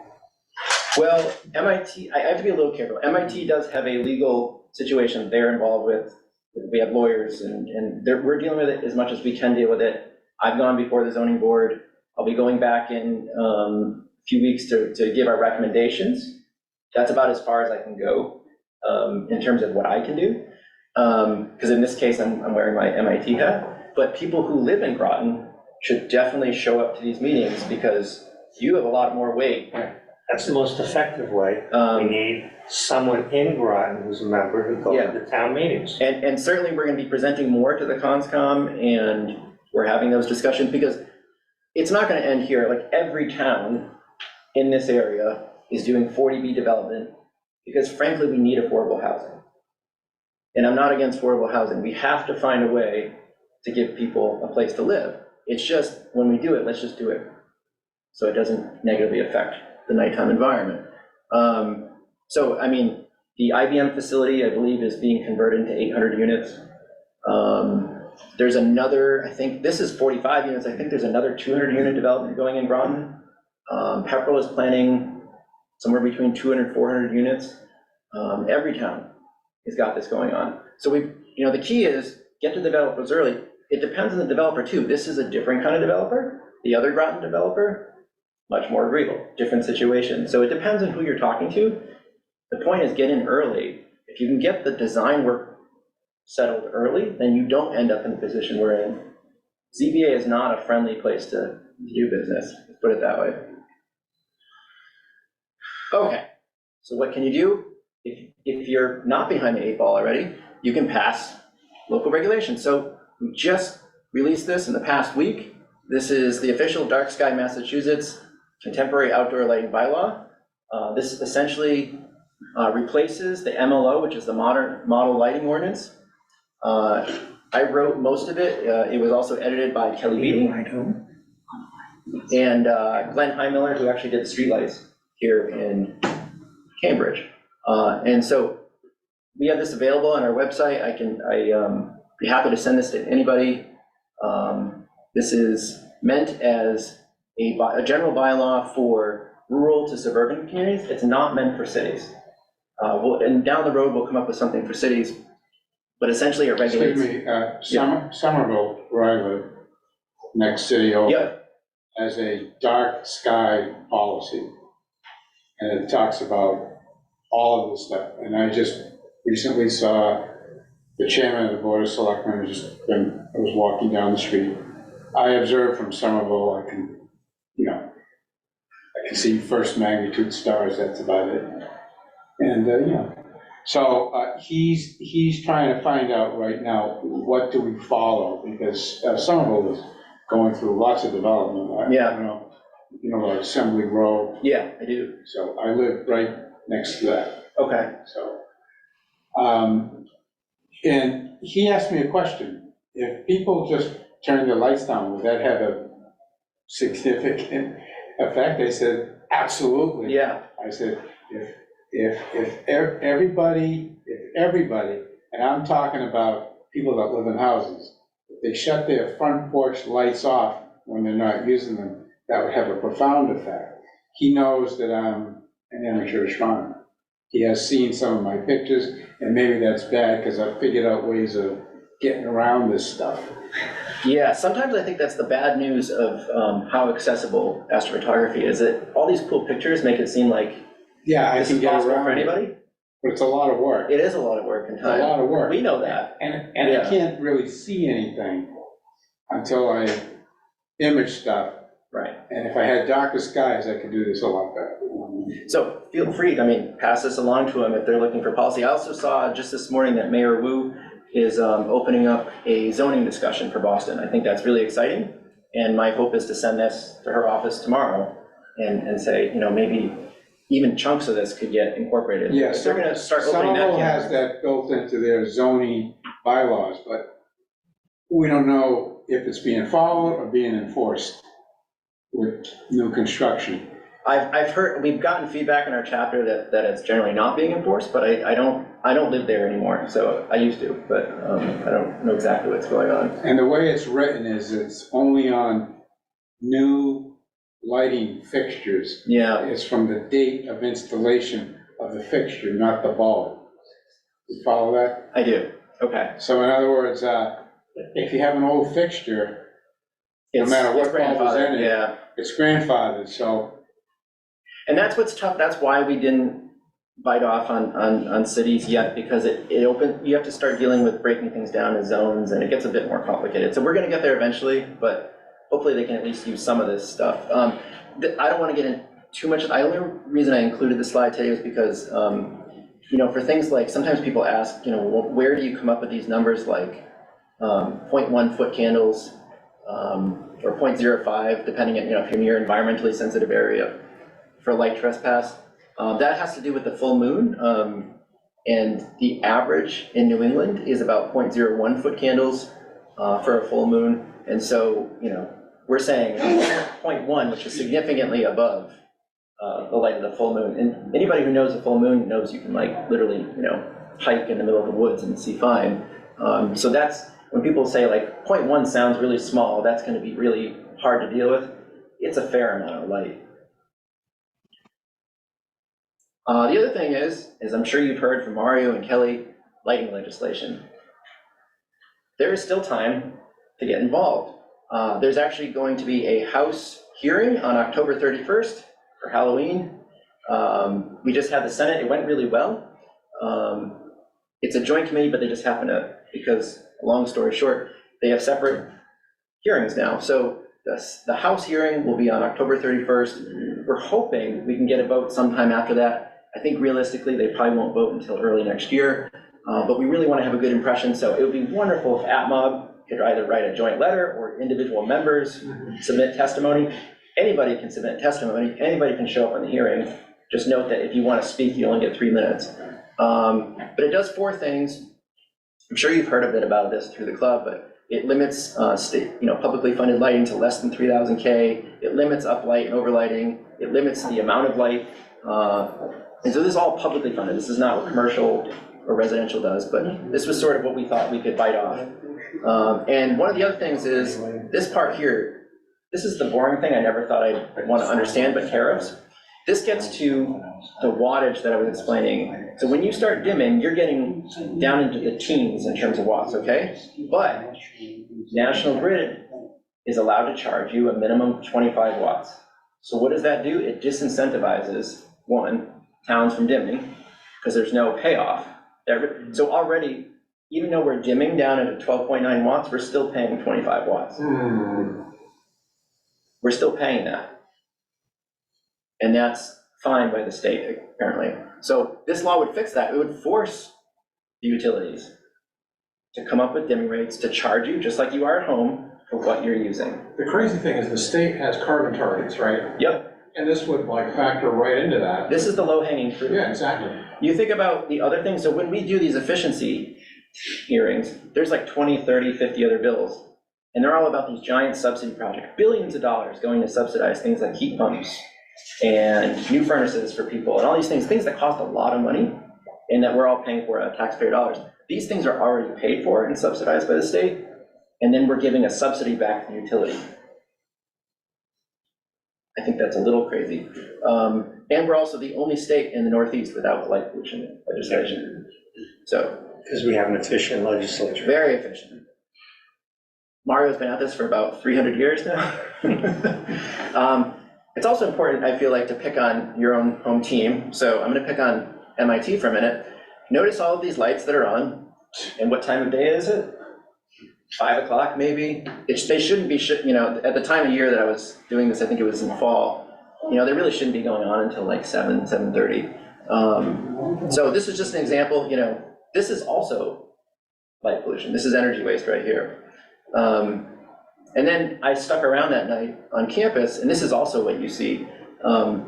We've got all sorts of neat little globy lights in weird places, creating hard shadows, half the lights going up into space. That's a great example. Do you know why they clustered them when they designed them? No idea. Because 90% of the light of those goes sideways or up. So in order to get any light in the ground, you have to put multiples. Okay, so just add more lights.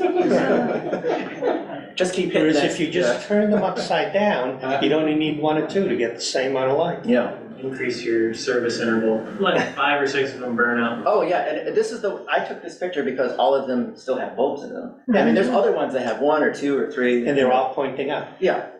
And so there's lots of stuff. This was a light supposed to be illuminating this bike area to make it safe instead of pointed horizontally.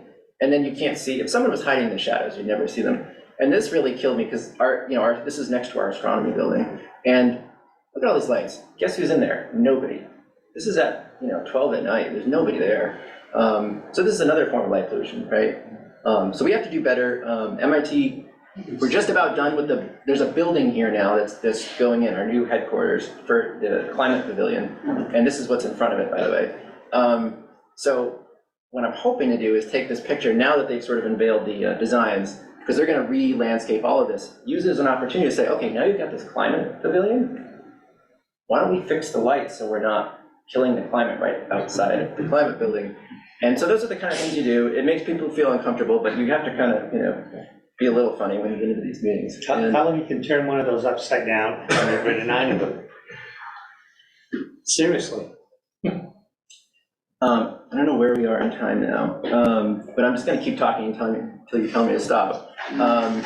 So the other thing I want to talk about is the future observatory. And so, like I said, we were designed in '69, we were built in '71. During COVID, we had some time on our hands, and I started drawing. And so I thought, well, in our next 50 years, we're really out of space. The place is sort of, frankly, falling apart. Despite we're super, super busy, busier than we've ever been, but we really need better space and more space. So we've been drawing, and this is the original design. Wallace was supposed to be about 2.5 times as big, and this part was supposed to be astrophysical, then it was supposed to be geophysical. The geophysical ended up halfway between our two sites. It's a bunker in the woods. If you've ever seen the show Lost, it's like literally a hatch in the ground that goes 2 stories underground. The video really serious. And that's what we ended up with. That's the original Wallace Observatory. And then years later, we added the shed, which has 4 14-inch telescopes. And then we started also looking into, yeah, it'd be fun to have a new building, but do we really need it?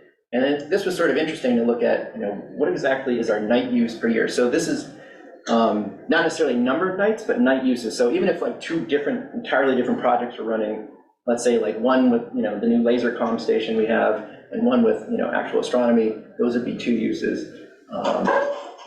And what we found is we had this really, super busy time in the late 90s. There was a really intrepid bunch of astronomers that were out there also the weather was easier, more consistent, right? So we've also had this change in the weather cycle. But then we started doing something else right around here.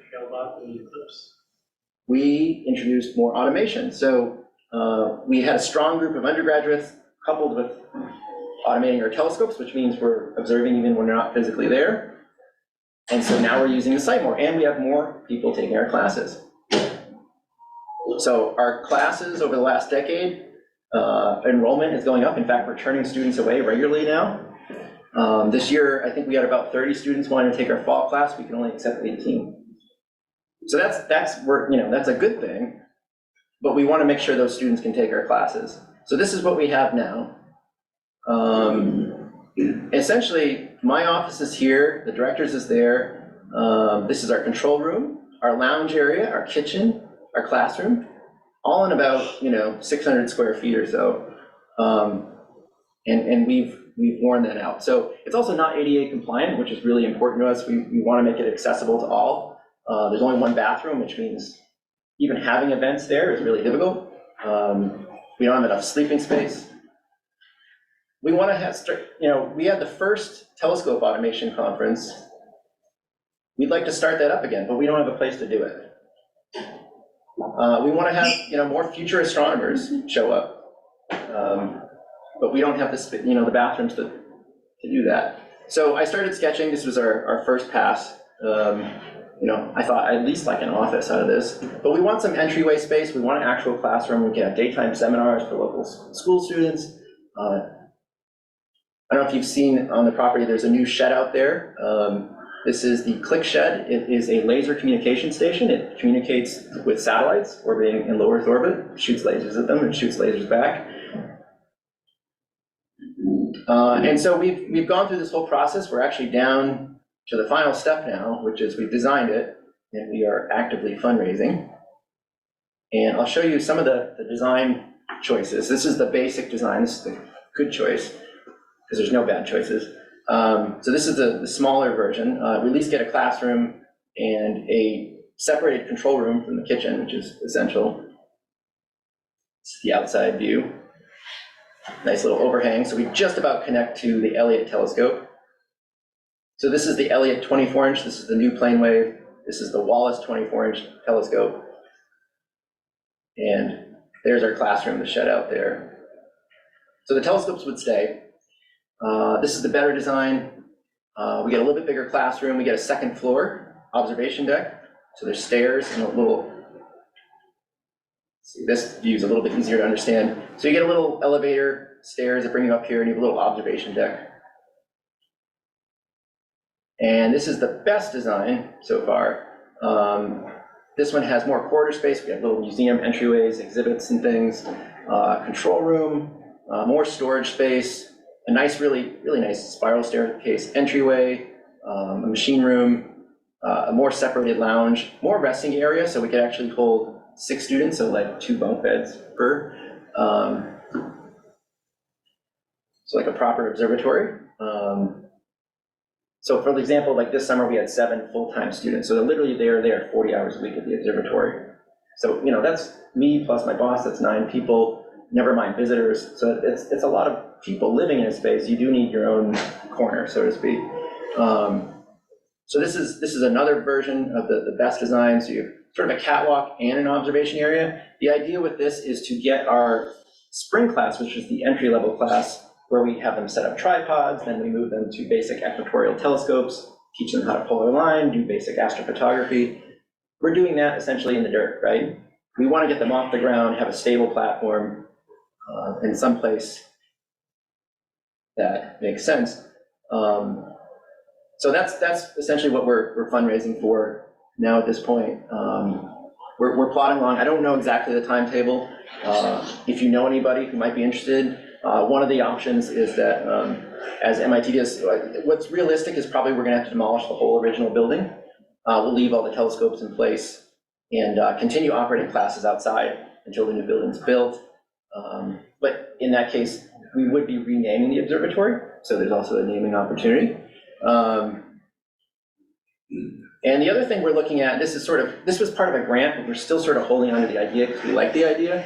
This was for a national park system grant. It was actually to study light pollution. The idea was that build an ADA accessible entryway to an outdoor pavilion where we could do sort of like a planetarium show, but with the real sky, and we would have seating and accessible areas where, you know, we'd have wheelchair access and so on. And then a lighted walkway where we could adjust the lights and do also experiments with lighting to figure out what would be the actual minimal amount of light for an observatory. Part of the reason that the National Park System was interested in that is because their biggest draw at the national parks now are astronomy programs in terms of ranger-led programs. So they put out a few of these grants to try to figure out how do we actually configure an observing space in a outdoor environment. And so that's kind of what the idea was. We didn't get the grant, we came in, you know, close second or something, but we still kind of are thinking strongly about that because there's such a demand. I'm sure you guys feel it too for outreach at this point. So, and there's nothing really around in a permanent space.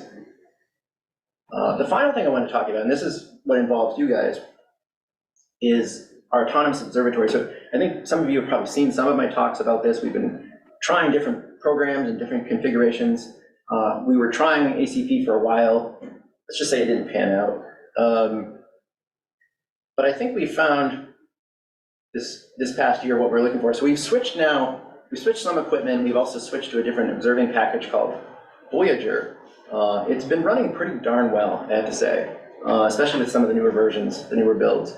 And here you see, this is just a screenshot of what it looks like internally, but you know, there's all sorts of different objects, you know, exoplanets, there's projects for different students, there's astrophotography running, and for the most part, it just kind of runs. I mean, I think I let it go without touching it for 3-4 weeks.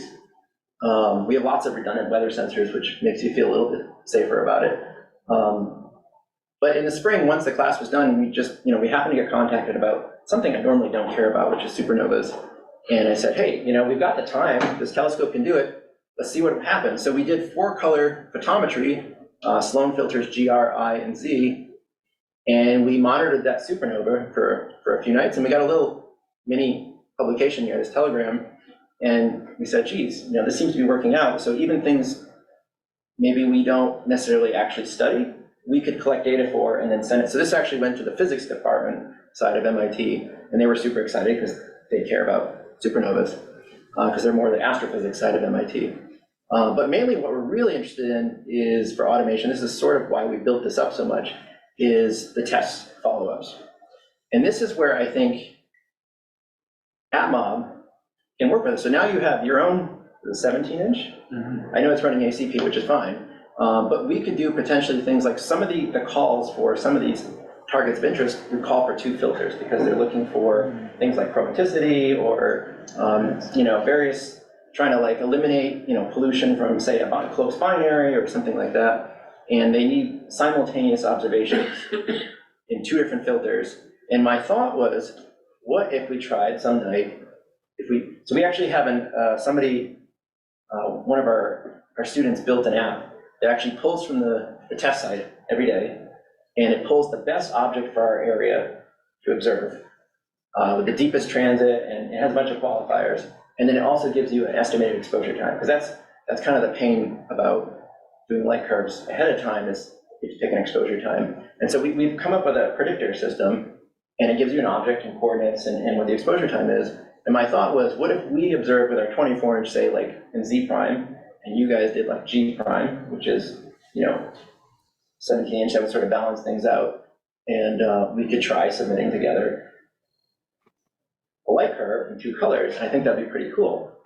And then we also have just about done a reducer package. Essentially, it's a pipeline. So then we just take the light curves, the raw data, all the calibration frames. It does all the reduction and the analysis and light curves on its own. So it just spits out a light curve on the out. And then we submit it. And then we can really start being productive, right? Because, the nights that nobody's there, not doing visual or astrophotography, you can use this for science. And we could start pumping out, at least a couple times a month, publishable science that somebody might use. So anyway, that was one of the thoughts I had, is that, Alan Slisky and others have asked me, like, how can we help you guys? I think this would be a good test project because they're doable. We already sort of pre-sort them to know what's like realistic. Exoplanets are a little tricky. Not all of them are observable. Sometimes the predictions are stale, but if we pre-screen them, then we're not wasting everybody's time, and we could potentially do something pretty neat. The other thing we're working on, I had heard that you guys have an all-sky camera too. We've been developing our own. It's almost done. I took it down for a bit to improve it. It's back up there now. It's all based on Raspberry Pi, so it's very low cost. And the idea is that we are going to actually not just use it for observing decisions. We're also going to use it for outreach. There's some nice overlays with you can overlay the constellations. You can do star trails, kiograms, all sorts of neat stuff. But I'm working on a patch that will actually take the data from the SQM, and then we can actually do all sky photometry. And then my goal is to actually triangulate where these sources are coming from.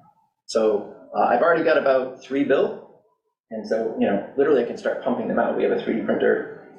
Raspberry Pis are pretty cheap, and for some amount of money we can throw these out all over the place and start quantifying how things are changing over time. And it would just create a little bit of awareness about what's in the sky tonight. So anyway, that's just about what I have to talk about here. As a final note, in terms of fireflies, our fireflies went away for a few years. Then we started working with Avalon Owens at Tufts. She's now at Harvard here. She taught us a lot about fireflies. And we worked really hard at keeping the light down more, making sure we left dead wood at the edge of the tree line so they had a place to plant their larvae for next year, making sure they stopped spraying for ticks and things like that. And she came back last summer. All these little dots are fireflies. Wow. And then she dissected them. She caught them and dissected them. We have 5 species now. Awesome. So pretty excited. Hopefully that holds. But anyway, I just want to end on a little note of hope that a little bit of effort goes a long way. And I think we can do this. So, thank you.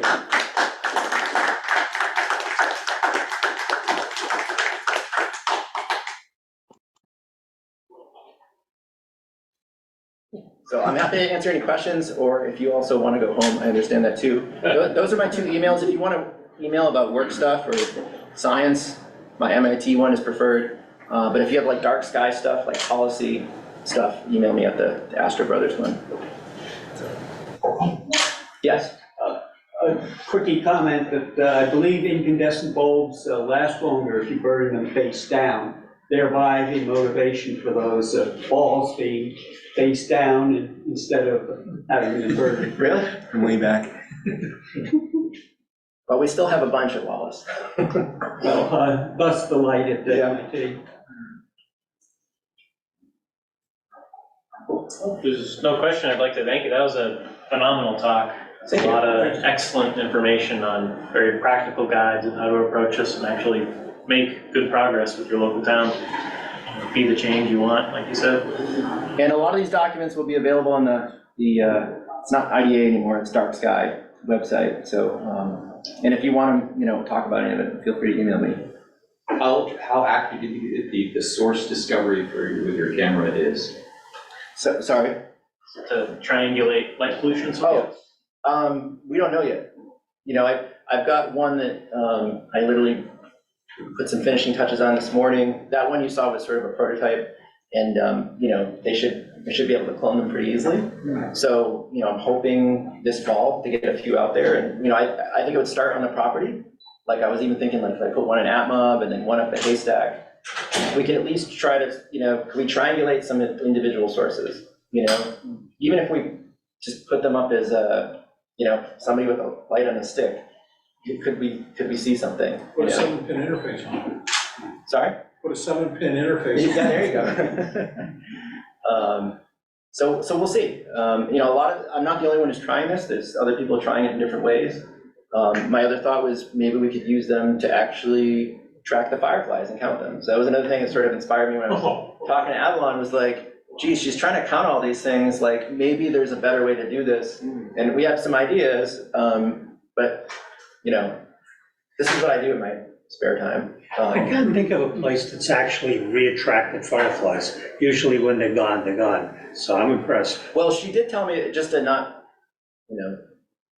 toot her own horn too much, she did say that last year was a good year for fireflies in Massachusetts. So, I don't want to take away from that, but, the fact that we have a bunch, I was pretty excited about. So, and they were back this year, so it wasn't like a one-year thing.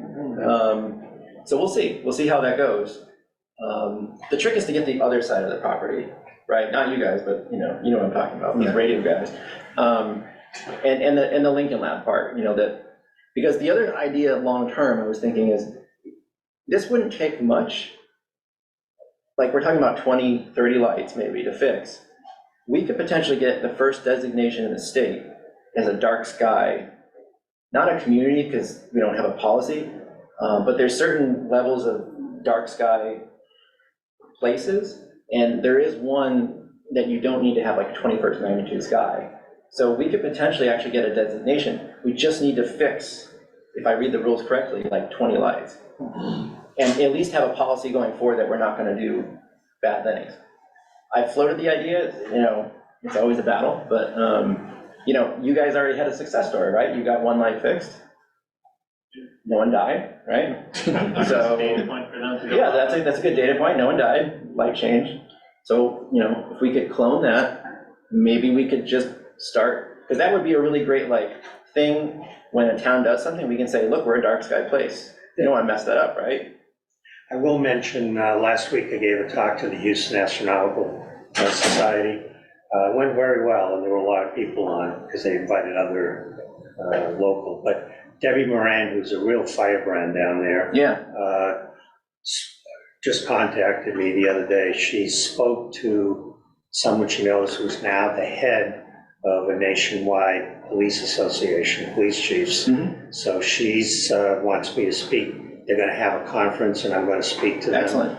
And hopefully, if we can convince the police chiefs that everything you said is correct, and that more light isn't necessarily better, and they're slowly coming around to that, because in many towns, they're the main obstruction. They think, well, we need lights everywhere so we can do our work at night.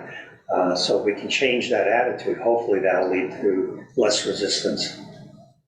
That's a wonderful piece of the puzzle. The other thing that we're seeing change is the lighting, whether it's the IES or some of the other lighting handbooks, the new federal one that just came out.